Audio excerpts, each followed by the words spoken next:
안녕하세요. 완전 합격 제과제빵 저자 김창석입니다. 이렇게 이제 동영상으로 만나뵙게 돼서 반갑습니다.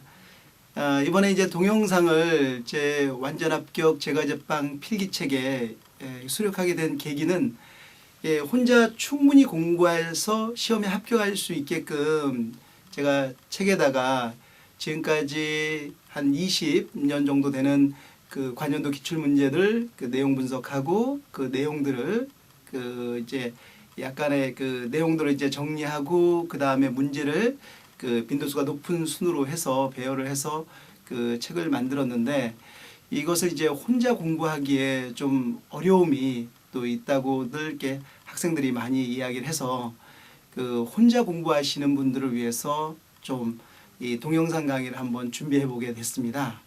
그래서 제가 이제 5과목 우리 제과이론, 제빵이론, 재료학, 영양학, 식품위생을 쭉 훑어보면서 한 10시간 정도가 되겠고요. 강으로 하면 20강이 되겠습니다. 그래서 한 강에 한 30분씩 해서 강의를 한번 준비해 봤고요.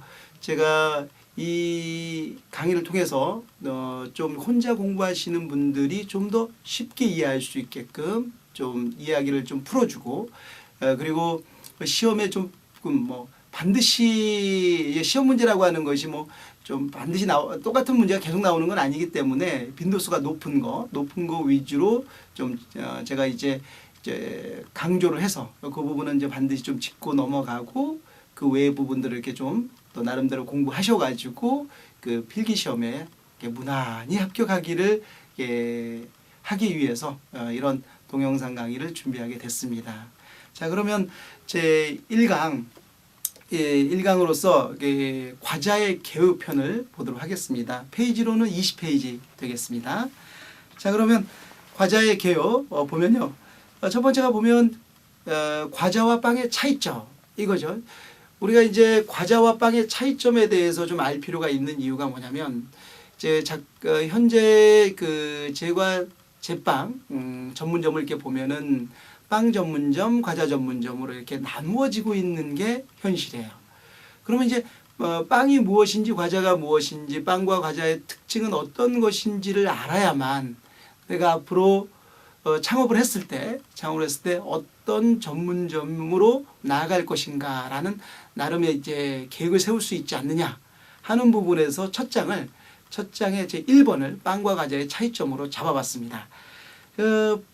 여기서 이제 시험에 자주 나오는 부분으로 이렇게 좀 설명을 하면서 이야기를 한다면, 이제 빵의 정의에 있어서 기본 재료가 있어요. 빵의 기본 재료 4가지 있죠. 밀가루에 소금, 물, 이스트. 요 4가지 기본 재료가 무엇이냐라고 하는 문제가 나옵니다. 그래서 그 4가지를 기억하시면서, 그리고 여기에서 요 근래 또 이제 최근에 나오는 변형된 문제는 이 4가지 기본 재료 중에서도 하나가 더 빠진다면 어느 것을 뺄 수 있을까 하는 부분이에요. 근데 이제 이제 보면 소금이냐 이스트냐 이렇게 이제 고민이 되는데, 이스트 같은 빵이라고 하는 것은 이제 뒤에 보면 부풀려서 굽는 제품이에요. 그러니까 부풀리지 않는다면 그게 빵이 될 수 없잖아요. 그래서 부풀리는 데 있어서 효모라고 하는 이스트가 아주 중요한 역할을 하지 않습니까? 그래서 소금은 좀 빠져도 되지 않겠느냐. 그런 근거는 이탈리아의 토스카나라고 하는 지방에 보면 그 토스카나 빵에 소금이 들어가지 않는 빵이라든지, 요 근래 이제 그 고혈압 때문에 이제 저염식해서 이제 소금이 들어가지 않는 빵들이 나와 있는 걸로 봐서 소금을 요 4가지 중에서 굳이 뺀다면 소금, 이렇게 해서 정답을 소금으로 이렇게 생각하셔서 기억하시면 좋겠습니다.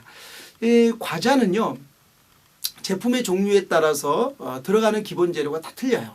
요 기본 재료를 제품별로 또 암기를 해야 됩니다. 뒷장 가가지고 이제 그 부분을 제가 강조를 하도록 하고요. 그 다음에 이제 4번째 보면 과자와 빵의 구분해가지고 분류 기준 4가지 기준 해놓고, 이제 빵과 과자의 이제 그 기준에 맞은 이제 정의를 해놨지 않습니까? 거기에서 조금 이게 관심 갖고 좀 읽어도 잘 이해가 안 되는 부분이 뭐가 있냐면, 설탕의 함량과 기능 부분에 보면 윤활작용 있지 않습니까? 그 윤활작용이라고 하는 것이 어떤 작용이냐면 과자와 케이크에 있어서 설탕의 흐름성, 퍼짐성, 절단성을 가리키는 거예요. 그래서 그 과자 반죽을 우리가 예를 들어 파운드 반죽을 그 파운드 틀에다가 집어넣습니다. 그러면 굽고 나면 파운드 틀의 형태에 맞게끔 모양이 만들어져요. 그래서 왜 그러냐면 설탕이 열을 받아서 녹으면서 흐르면서 모양이 되는 거거든요. 그리고 이제 우리가 쿠키를 만들어요. 쿠키를 만드는데 설탕 입자가 있어요. 그럼 열을 가하면 그 설탕 입자에 의해서 퍼지죠. 이 퍼짐. 그리고 그 퍼지게 만들고 이제 그리고 난 다음에 식히면은 쿠키가 이게 부러뜨렸을 때 딱딱 부러지는 이런 절단성, 이러한 세 가지 흐름성, 퍼짐성, 절단성을 설탕의 윤활작용, 윤활 기능이다라고 이야기를 합니다. 예. 나머지 것들은 이제 뒷장에서 이제 자세하게 설명을 하니까 그냥 넘어가도록 하고요. 이런 네 가지 분류 기준에 의해서 빵과 과자가 나누어진다. 예.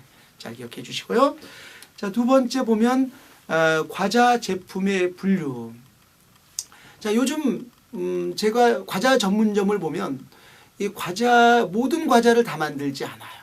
어떤 과자는 커피 사이드 메뉴로 해서 구운 과자를, 어떤 레스토랑에서는 디저트로 그 디저트로서 이제 과자를, 또 어떤 과자는 뭐 롤케이크 전문점이라든지 뭐 케이크 전문점이라든지 이렇게 보다 더 과자 전문점도 세분화되고 있는 게 현실입니다. 그러면 그렇게 세분화시키는 기준이 뭔지를 알아야 돼요. 왜 세분화시킬 때 단순히 그냥 뭐 손님들이 잘 사 먹으니까 그렇게 세분화시킨다, 이게 아닙니다. 거기에 맞는 그 과자 제품에 맞는 작업장의 온습도가 있어요. 이 온습도가 되게 중요한데 그런 부분들을 또 그 알아야 돼요. 그리고 그런 부분들의 그를 이해하는 데 있어서 이 분류 기준이 되게 중요합니다. 이 책에서는 이제 과자 제품의 분류 기준을 이제 세 가지만 정의를 했어요. 그거 이제 시험에 나오는 기준을 중심으로 해서 분류를 했죠. 첫 번째가 팽창 형태에 따른 분류. 두 번째 21페이지에 보면 2번에 반죽 특성에 따른 분류. 자, 뒷장을 넘어가 주세요. 22페이지에 보면 세 번째 가공 형태에 따른 분류. 이렇게 세 가지로 여기에서는 이제 분류 기준을 잡아봤어요. 자, 그러면 팽창 형태에 따른 분류를 좀 더 자세하게 보면, 자, 물리적인 팽창 방법, 화학적인 팽창 방법, 그리고 생물학적인 팽창 방법, 이렇게 있습니다. 여기서 이제 물리적 팽창 방법과 화학적 팽창 방법은 과자에서 사용하는 팽창 방법이라면은, 생물학적 팽창 방법은 이 빵에서 쓰는 방법이에요. 그러면 이제 물리적 팽창 방법에 있어 팽창의 매개체를 보면은 그 매개체가 뭐냐? 자, 첫 번째가 자, 공기 동그라미 하시고요. 자, 21페이지 위쪽으로 가보세요. 팽창의 매개체가 유지 동그라미 하시고요. 세 번째 보면 팽창의 매개체가 반죽 속에 수분 동그라미 하시고, 이렇게 해서 물리적 팽창 방법의 매개체가 공기, 유지, 수분이라는 것을 기억을 하고, 그리고 그러한 매개체를 가지고 만드는 부풀려서 만드는 과자류가 뭔지를 기억하는 게 시험 문제예요. 과자류가. 그 과자류에 보면, 자, 공기 한번 볼까요? 자, 공기를 매개로 해서 부풀리는 제품에는 스펀지 케이크, 엔젤 푸드 케이크, 카스테라, 롤 케이크, 시폰 케이크, 머랭, 그리고 거품형 반죽 쿠키, 이러한 것들이 해당되겠습니다. 자, 유지 속에 들어있는 수분, 즉 유지를 매개로 해서 부풀리는 제품에는 퍼프 페이츄리 제품이 되죠. 그 다음에 반죽 속에 수분에 의해서 팽창시키는 제품에는 아메리칸 파이, 그 다음에 비스킷, 이런 것들이 해당되겠습니다. 기억해 주시고요. 자, 그 다음에 두 번째 화학적 팽창 방법으로 부풀리는 제품 보면은 화학 팽창제가 뭐냐가 중요합니다. 세 가지. 베이킹 파우더, 그리고 소다, 이스파타. 이때 이제 소다라고 시험 문제는 안 나와요.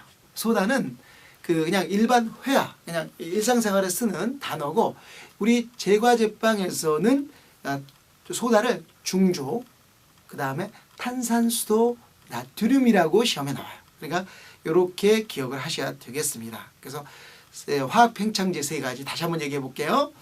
베이킹 파우더, 그리고 중조, 그리고 이스파타 요 3가지 기억하시고요. 자, 이러한 팽창제로 부풀리는 제품에 뭐가 있는지 한번 볼까요?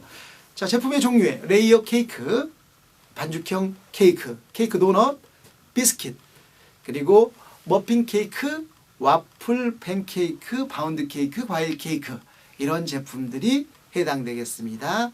자, 시험에서는 이것을 이제 섞어 놓고 뭐라고 나오냐면 그 다음 중에서 팽창의 형태가 다른 것은 이런 식으로 시험에 나와요. 그래서 그 제품 위주로 좀 암기를 하셨으면 좋겠습니다. 그리고 생물학적 팽창 방법은 이스트를 이용한 것이고요.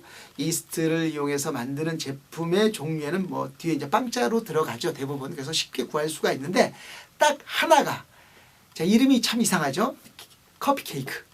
요 커피 케이크가 케이크라는 이름으로 끝남에도 불구하고 얘가 생물학적 팽창 방법으로 만드는 제품이에요. 그러면 이 커피 케이크는 어느 나라 제품이냐면 그 미국에서 들어온 제품이고 이 미국 사람들이 이제 커피와 같이 먹는 빵을 커피 케이크라고 이름을 붙여요. 그래서 커피 케이크는 케이크라는 이름이 들어갔음에도 불구하고 팽창의 매개체를 이스트로 쓴다라는 거. 요거는 반드시 암기를 해 주셔야 되겠습니다. 그리고 이제 뭐 데니시 페이츄리 요 2가지 기억하시고요. 자, 이번엔 두 번째 21페이지 반죽 특성에 따른 분류를 한번 보도록 할게요. 이 자세한 내용들은 다음 장에서 이야기를 합니다. 여기서는 이제 시험에 나오는 중요한 부분의 관점에서만 이야기하도록 하겠습니다. 반죽 특성에 따른 분류에는 크게 반죽형 반죽, 거품형 반죽, 시폰형 반죽 이렇게 3가지가 있죠. 여기서 반죽형 반죽은 화학 팽창제를 이용해서 부풀린다는 것을 기억을 해서 들어가야 되겠고요. 그 다음에 거품형 반죽은 그 물리적 팽창 방법을 주로 팽창의 방법으로 쓰고 있다는 것을 기억하고 시험 보러 가셔야 돼요. 그 시폰형은 뭐냐면 시폰형은 화학적인 팽창 방법과 물리적인 팽창 방법을 혼용한다라는 거. 자, 그리고 그 다음에 제품의 종류를 기억을 해야 돼요. 자, 반죽형 반죽으로 만드는 제품의 종류. 요건 화학 팽창 방법으로 만드는 제품의 종류와 동일해요. 그렇게 해서 암기를 하시고 그 다음에 거품형 반죽으로 만드는 제품은 팽창의 매개체가 물리적 팽창 방법이죠. 그러면 물리적 팽창 방법으로 만드는 제품과 동일합니다. 그래서 그렇게 해서 암기를 해주시고요.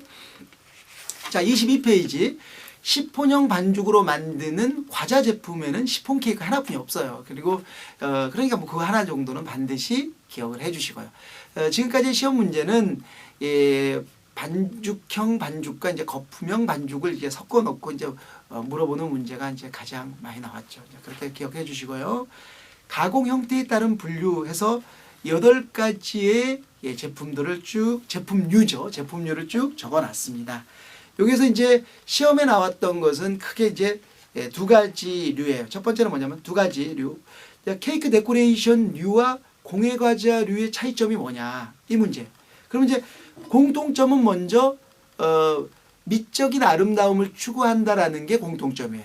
근데 차이점이 있는데 그것은 뭐냐면 데코레이션 케이크는 먹을 수 있는 재료만 쓴다면은 이에 반해서 공예과자라고 하는 것은 언제 쓰는 거냐면 우리 앞으로 그 사람들이 결혼 안 하고 혼자 많이 살잖아요. 혼자 많이 살면 외롭잖아요. 외로우니까 이제 모여가지고 파티 많이 할 거고 뭐 파티 하다 보면은 그 파티를 대표하는 파티를 상징하는 조형물을 놓을 거라고 저는 생각을 해요. 그 조형물을 만들 때 이제 공예과자로 만든 제품을 쓸 것이고 제가 이 강에서 강조하고 싶은 내용이 하나 있다면 전체적인 시류의 흐름에 있어서 제과 제빵을 하는 사람들은 지금 당장 유행하는 기술보다 앞으로 뜰 기술을 염두에 두면서 기술을 익혀나가는 것이 좋다라고 생각을 하고 그런 과자 중에 그런 제품류 중에 이제 공예과자도 아주 장래성, 미래성이 있는 부분이다라고만 간단하게 여기선 얘기하겠습니다. 좀 관심 있게 한번 인터넷을 통해서 그런 자세한 내용들을 좀 조사하면서 그쪽으로 방향을 한번 생각해 보는 것도 좋다. 이렇게 말씀드리고 넘어가고 그 다음에 시험에 나오는 부분에 냉과자류를 이렇게 적어놔요. 제품류를 이렇게 적어놓고 이 중에 아닌 것 고르는 건데 정답은 항상 만주 아니면 푸딩 아니면 치즈케이크였어요. 그러니까 만주, 푸딩, 치즈케이크는 찜과자고 냉과자는 무스, 푸딩 바바로와 젤리 블라망제. 그래서 그 제품을 완성시키고 난 뒤에 냉장고에 집어넣어서 차게 만드는 제품. 요게 이제 냉과자 아닌 것일 때 이제 찜과자가 같이 들어가가지고 고르는 문제. 이렇게 해서 그 부분을 좀 관심 있게 보시고요. 넘어가겠습니다. 3. 제과 시 물리화학적 작용입니다. 그러니까 과자를 만들 때 과자 반죽에서 일어나는 이제 물리화학적인 작용에 무엇이 있느냐? 팽창작용, 보형성작용, 바삭한 식감 형성작용, 풍미 형성작용, 구조 형성작용, 연화작용 이렇게 되어 있고요. 이러한 작용들에 대한 개념과 개념 정의 그리고 재료, 시험을 떠나서 아주 중요한 내용입니다. 반드시 암기를 하셔야 돼요. 그렇지만 이제 시험이 중요하니까 시험에 자주 나오는 부분은 역시 구조 형성, 제 23페이지 5번에 보면 구조 형성 작용의 재료들, 어떤 재료들이 과자를 만들 때 모양과 형태를 유지시켜주는 구조 형성 작용을 하느냐 하는 문제예요. 이 문제는 단백질이 들어있는 재료가 과자의 모양과 형태를 만들어줘요. 그러니까 여기 보면 밀가루, 계란, 우유, 분유의 공통점이 뭐냐? 단백질이 들어있고 이 여러 단백질들이 엉겨서 글루텐이라고 하는 것을 만들고 이것이 제품의 모양과 형태를 유지시켜주는 작용을 해요. 요거의 요 재료들을 기억을 해요. 재료가 중요합니다. 재료. 연화작용의 정의는 제품의 식감을 부드럽게 하고 유연하게 해요. 여기에서 중요한 것은 역시 연화작용을 하는 재료예요. 설탕, 유지, 베이킹 파우더, 노른자. 요 재료가 연화작용을 한다는 거. 그래서 연화작용을 하는 재료와 구조 형성 작용을 하는 재료의 그 목록을 정확하게 기억을 하는 게 이 파트에서는 중요하겠습니다. 다음 파트로 넘어가서 4번에 보면 제과에 사용되는 주요 재료와 그 기능입니다. 자, 여기에 있는 내용들은 이제 재료학 시간에서도 다시 거론을 해요. 다시 거론하고 보다 더 디테일하게 들어가기 때문에 자세하게 들어가기 때문에 여기에서는 그냥 시험 위주 빈도수가 높았던 것만 이게 거론하고 재료학 시간에서 보다 자세하게 이야기하도록 하겠습니다. 자, 밀가루 하면 제품별 적합한 밀가루의 종류. 그래서 여기서 보면 2번에 좀 더 가볍고 부드러운 케이크를 만들고자 할 때 사용되어지는 밀가루의 종류가 뭐냐? 회분 함량이 적은 고급 박력분, 회분 함량이 0.35% 이하라는 거, 고급 박력분이라는 거 기억을 하실 거예요. 다음에는 이제 쇼트 페이스트리 5번에 보면 쇼트 페이스트리 하면 쇼트라는 게 무슨 뜻이냐면 바삭한이라는 뜻이에요. 바삭한 식감을 만드는 페이스트리의 대표적인 제품이 미국을 상징하는 애플파이죠. 이 애플파이에 사용되어지는 밀가루의 종류는 굳이 좋은 밀가루일 필요가 없어요. 왜냐하면 단면을 강조하지 않기 때문에. 그래서 비표백, 중력분을 쓴다라는 거 기억해 주십시오. 다음 7번에 보면 자, 레이어 케이크예요. 레이어 케이크에는 이 설탕 유지가 많이 들어가요. 그렇기 때문에 특히 이제 설탕이 밀가루의 호화 온도를 높여버려요. 그래서 밀가루가 염소 표백이 되어 있는 밀가루를 써야 된다는 게 아주 중요합니다. 그래서 염소 표백이 잘 된 박력분을 쓴다. 이거 기억을 하시고요.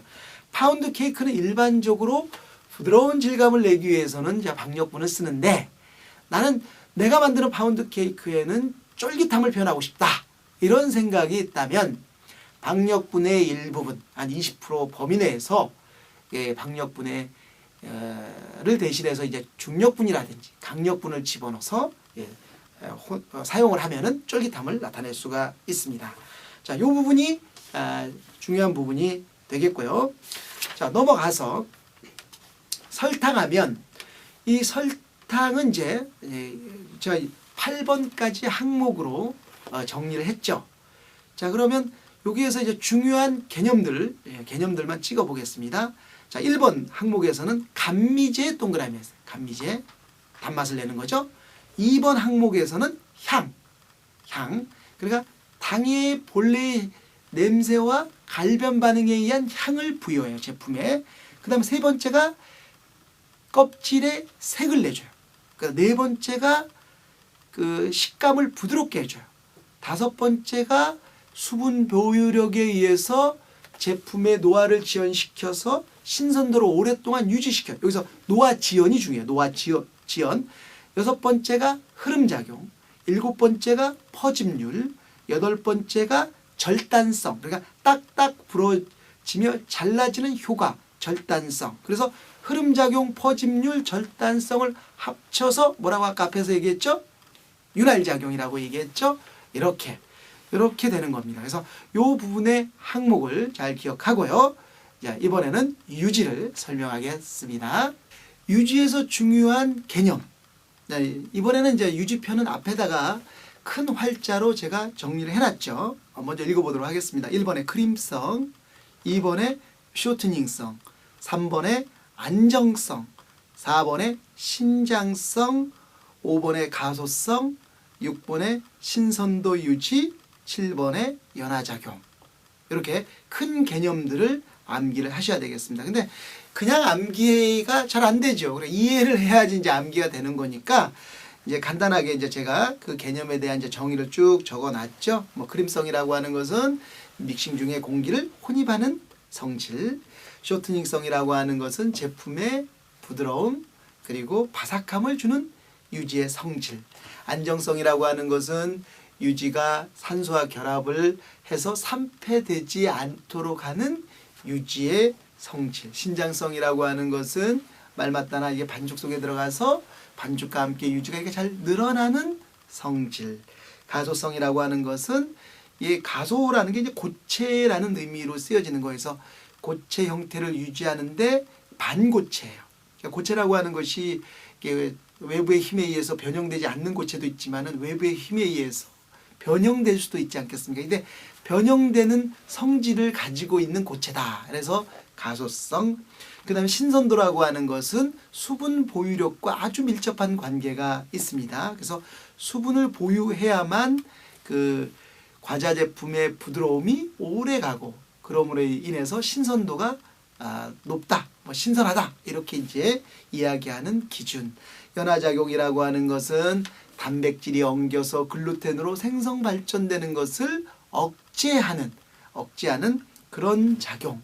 이렇게 간단하게 이 암기하기 좋게 그 정의를 나름대로 정의를 하시고요. 여기서 중요한 것은 개념들 꼭 이 암기하셔야 됩니다. 자, 계란 보도록 하죠. 자, 계란에도 마찬가지로 중요한 개념들은 제가 뽑아놓지 않았기 때문에 말씀을 드리겠습니다. 자, 계란 1번에는 결합작용, 구조 형성을 하는 결합작용.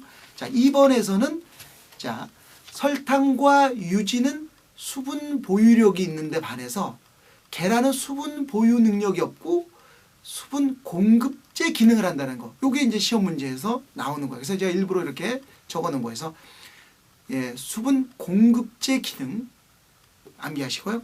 커스타드 크림에 있어서는 농후화제 그리고 스폰지 케이크에 있어서는 그 팽창제 작용 그리고 그 파운드 케이크를 만들 때에는 계란은 유화제 작용. 이렇게 해서 자, 다시 한번 정의하면 구조 형성, 수분 공급, 농후화제, 물리적 팽창제, 유화제로서의 기능들을 한다. 요걸 기억하는 게 중요하겠습니다. 자, 우유 넘어가도록 하죠. 우유는 자, 구조 형성 작용을 하기는 하는데 물이 너무 많이 들어가기 때문에 기대하기는 어려워요. 근데 실제적으로 기대하기는 어려운데 시험 문제에서는 구조 형성 작용을 한다라는 게 중요해요. 구조 형성 작용을 한다. 그 다음에 두 번째 보면 껍질의 착색. 이거 중요하고 그다음에 세 번째 수분 보유력. 자, 보면 설탕, 유지, 우유는 수분 보유력 기능이 있는데 계란은 없고 계란은 공급제 기능만 한다는 거. 아셨죠? 공급제 세 가지는 보유력. 차이점 기억하시고요. 물 보면 물은 6개의 항목으로 제가 정리를 했는데 여기 또 중요한 개념들만 한번 얘기해 보면 1번에 제품의 식감 형성, 결정, 그 다음에 2번째 반죽의 온도 조절, 3번째 글루텐을 형성, 그리고 4번째 팽창 작용, 5번째 반죽의 일관성 부여, 그리고 6번째 여섯 번째는 이제 개념이 아니라 우리가 이제 반죽의 되기를 조절할 때 순수하게 들어가는 물만 고려하지 말고 액체 재료가 들어가면 액체 재료에 들어있는 수분의 함량, 고체 재료가 들어가도 고체 재료에도 수분이 들어있어요. 밀가루 하면은 여러분들 생각하기에 가루 재료니까 건조하니까 수분이 없을 것 같지만 수분이 들어있어요. 그 12에서 14%. 그게 다 수분이 있기 때문에 그런 것들을 전반적으로 고려해서 조절을 해야 된다라는 뭐 얘기고요.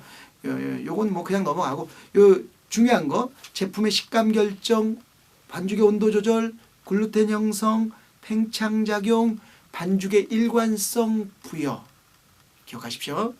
자, 소금 마찬가지입니다. 향미, 단맛을 순화, 단맛을 증진, 그다음에 잡균 번식 억제, 반죽의 물성 좋게 이렇게 이제 이런 항목들을 기억을 하셔야 되겠습니다. 그다음에 향료와 향신료 보면은 향료와 향신료가 들어감으로써 이제 과자 제품의 독특한 향으로 인해 제품의 차별화를 시킬 수 있고요.